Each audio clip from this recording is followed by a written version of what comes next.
Non, mais mon avis, c'est que on est face à une situation qui est nécessairement une situation complexe. Elle génère des inquiétudes, ça a été dit. À la fois, il faut la prendre au sérieux. Je pense que c'est ce qui est fait. La prendre au sérieux, ça veut dire respecter les consignes qui sont données.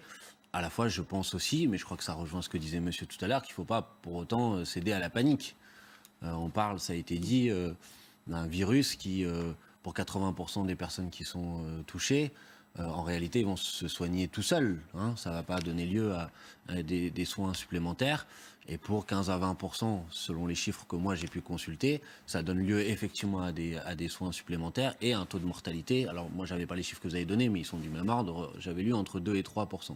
C'est bien sûr trop. C'est bien sûr, je comprends que ça génère des inquiétudes.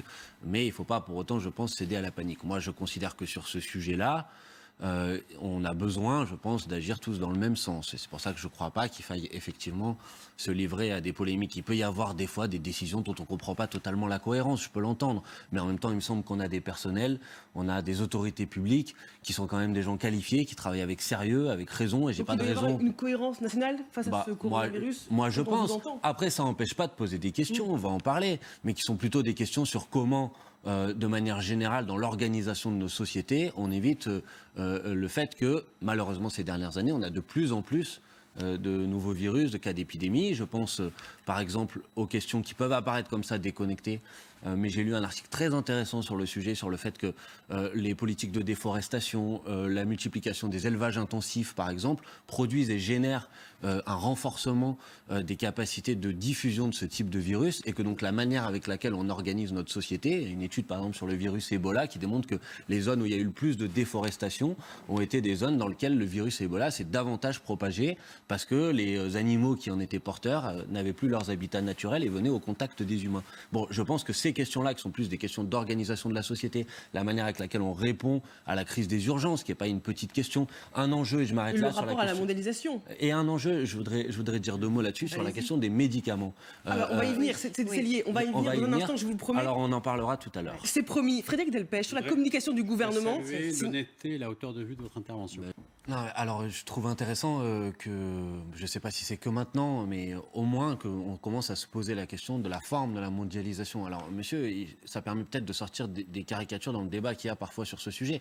Personne ne prétend que la France toute seule va être autosuffisante sur l'ensemble des secteurs de la production. Mais par contre, on a le droit de se poser la question de savoir si sur des secteurs particulièrement stratégiques, la question de notre souveraineté et de notre autonomie vis-à-vis du reste du monde est une question majeure. Or, ça a été dit, par exemple sur la question des productions de médicaments, là on parle d'une crise sanitaire, aujourd'hui on n'est pas indépendant, on n'est pas souverain sur le sujet, parce qu'on dépend de productions qui sont des productions à l'extérieur de l'Union européenne ou à l'extérieur de la France, et qu'on est aussi très dépendant des acteurs privés sur le sujet.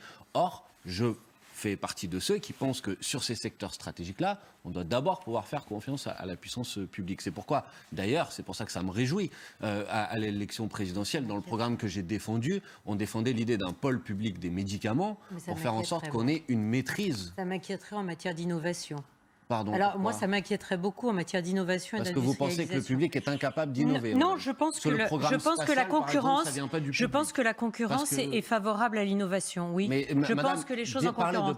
Et en revanche, on peut régler au niveau de la Commission européenne, comme l'ensemble des ministres, l'ensemble des ministres de la Santé se sont réunis il n'y a pas si longtemps au niveau européen pour définir les stocks en matière de principes actifs. Je sais qu'il y a des stocks, madame, il y a 4 mois de stock, je suis au courant. Mais c'est pas le sujet que je vous parle. C'est un sujet important, bah bien sûr. Et je suis pas en train en matière d'être capable d'assurer les médicaments pour les... pôle public, d'accord, et nationalisation de l'ensemble du secteur, parce que c'est pas la même chose. Mais bien je parle sûr que d'un je suis pôle capable de public vous des faire la médicaments. différence. Je vous dis pas qu'il y aura plus d'acteurs privés sur le secteur des médicaments.